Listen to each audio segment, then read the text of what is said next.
Alright, so let's start Module 2 by getting into some physics. So in this first part of Module 2, we're going to be talking a lot about air pressure and gases. And just like how we have to follow physical laws like gravity, there are laws or ideas that can predict how gases behave.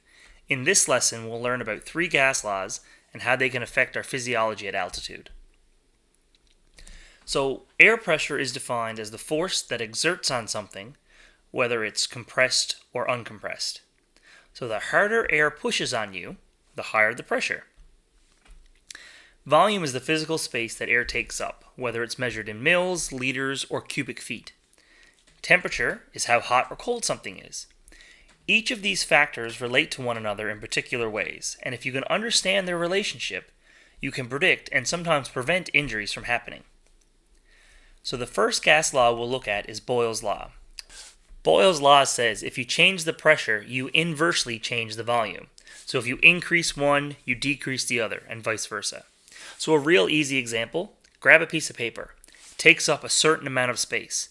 Now crumple it up, or increase the pressure on it. What happens? It folds up, or takes up less volume. This is a really important law for us to understand because it's the root of a lot of diseases at high and low altitudes. At sea level, we get pressures of 760 millimeters of mercury, or 1 atmosphere. If we go up higher, the pressure is going to get lower, which means the air is going to spread out, or as people say, get thinner. The next law is called Dalton's law. So Dalton's law is a little weird to say out loud, but it makes a lot of sense when you put it into practice. Dalton's law says, in a mixture of gases, the total pressure of gas is equal to the sum of the partial pressures of the individual gases. So let's unpack that. We're breathing in air. It's made up of 78% nitrogen, 21% oxygen. The air we're breathing in is also at 760 millimeters of mercury pressure, or 1 atmosphere. So we can do a little bit of math and figure out that at 1 atmosphere, the pressure of nitrogen is 593 millimeters mercury, and the pressure of oxygen is 160 millimeters mercury. Alright, so that's cool, but why do we really care?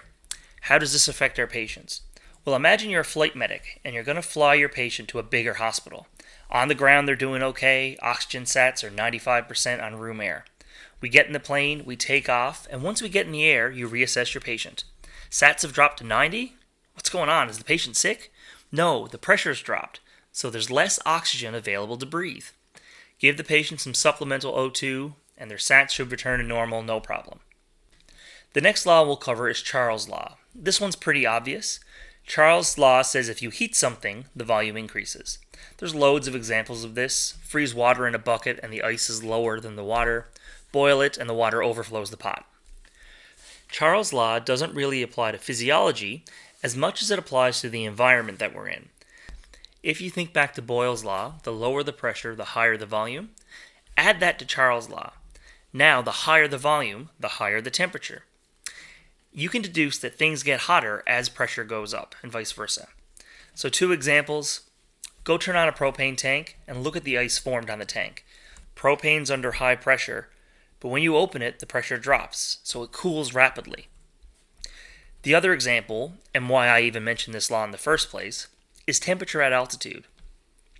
High altitude equals low pressure, which means that the temperatures can get really low. So keep that in mind when we start talking about high altitude injuries. Oftentimes, hypothermia plays a role here as well. Last law, and it's a little tricky, Henry's law. So this one's talking about gases dissolving into liquids. The higher the pressure above the liquid, the more gas will be dissolved inside. Go grab a bottle of pop. Look through the sides. Do you see any bubbles in there? No, because the CO2 is all dissolved into the pop. Now what happens when we open the bottle? The pressure above the liquid between the cap and the pop drops, and all that CO2 can escape, and this is where we get the fizz and the bubbles. So how does that apply to the body? Well, how do we get oxygen in our cells? We breathe in, and oxygen crosses the alveoli and gets pushed into our blood. If we decrease the pressure, it's harder for that oxygen to cross over, so we can become hypoxic even though we're breathing fine. So 4 gas laws, Boyle's, Dalton's, Charles, and Henry's. Make sure you're familiar with them all because they play a huge role in high and low altitude medicine.